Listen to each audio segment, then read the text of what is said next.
We wait for you.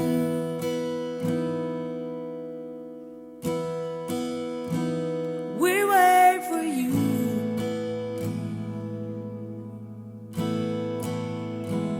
We wait for you.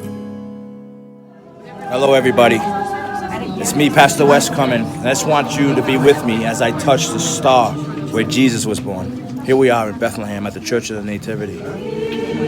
Holy place.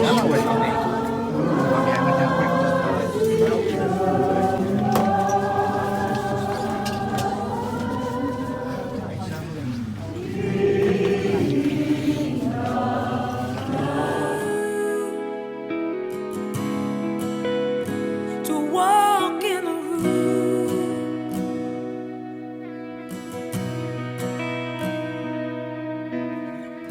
Here we are standing in your When he manifests himself, the peace that comes on us, thus assurance, the knowledge of who he is, brings us to such a place. It's the language of love that immediately they were on the other shore. Means it was like no time at all.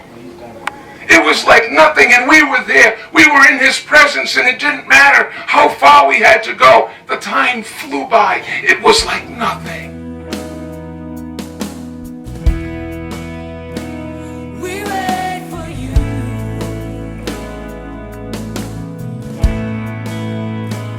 We wait for you.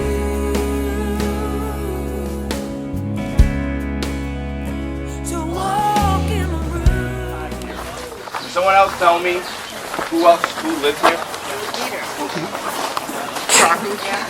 Peter. Peter lived here, so that might explain why Jesus spent a lot of time here, right? Because Peter lived here, and so he would come here and live here as well. And in Matthew 4, at verse 12, it says, now, before I read this, remember, we were in Nazareth yesterday at the precipice, right?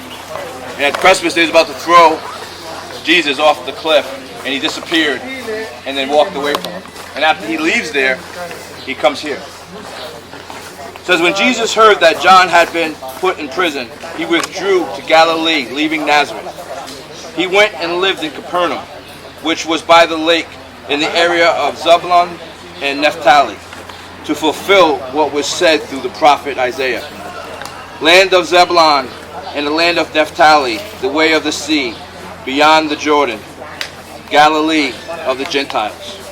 The people living in darkness have seen a great light, and those living in the land of the shadows of death, a light has dawned.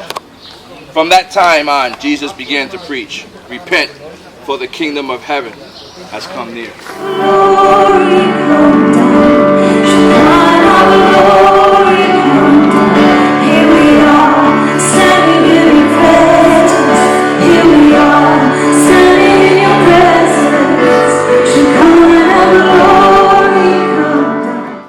Basically, outside of standing on the roof, you are on the highest point of Mount Carmel, the very top of the mountain.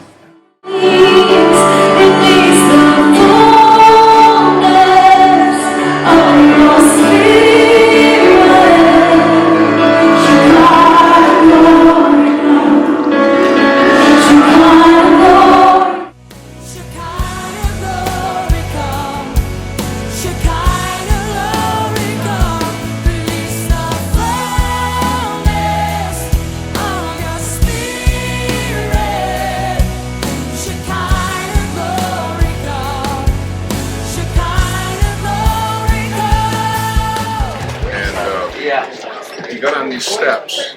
He said, as much as it was to be on the moon, to be here, and the biggest thrill is to be on these steps teaching and just walking, just experiencing this place. It's a special place.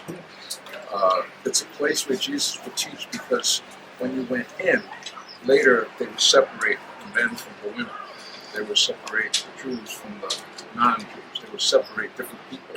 But out here, everybody was. This is before any separations. So it was a great place to teach, to reach people. Here we are,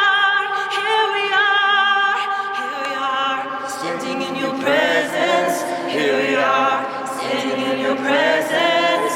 Shekinah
Afterwards, Jesus appeared again to his disciples by the Sea of Galilee. Simon Peter, Thomas also known as Didymus, Nathanael from Canaan in Galilee, the sons of Zebedee, and 2 other disciples were together. "I'm going out to fish," Simon Peter told them, and they said, "We'll go with you." So they went out and got into the boat, but that night they caught nothing. Early in the morning, Jesus stood on the shore, but the disciples did not realize that it was Jesus. He called out to them, "Friends, have you caught any fish?" "No," they answered. He said, "Throw your net on the right side. There's some there." And when they did, they were unable to haul the net because of the large number of fish. And the disciple whom Jesus loved said to Peter, "It is the Lord." As soon as Simon Peter heard him say, "It is the Lord," he wrapped his outer garment around him, for he had taken it off, and jumped into the water. The other disciples followed in the boat, towing the net full of fish, for they were not far from the shore, about 100 yards. Chicago.